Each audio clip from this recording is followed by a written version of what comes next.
हिकिड़ो सिंध जो आशिक हो,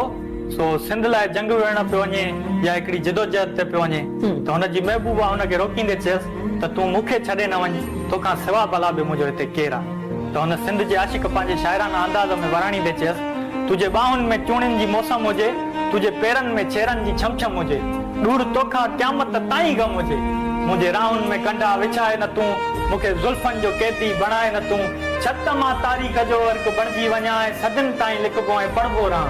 कर्ज़ तुंहिंजो बि मूं ते वॾो आहे मगर छत धरतीअ जो थोरो मां लाहे वठां, मां बुखारी भिटाई बचाए वठां, सिंध जी हर सचाई बचाए वठां, ईअं न लोई लॼाए बचाए वठां, तुंहिंजे सॾड़नि ते सजनी सदाईं वरियुसि, तुंहिंजे हर दर्द में तोसां शामिल रहियुसि, हाणे मूंखे ॾुखायल वतन थो सॾे, लाश कंहिंजो पिरी पे कफन थो सॾे, मूंखे थर जो थकायल बदन थो सॾे, मूंखे कैदी हथनि सां अमुन थो सॾे, छत दोते जी धरती बचाए वठां, होशू हेमू जी हस्ती बचाए वठां ऐं बहारुनि जी मस्ती मचाए वठां, उन खां पोइ जे वरिस तुंहिंजे दर पिरी,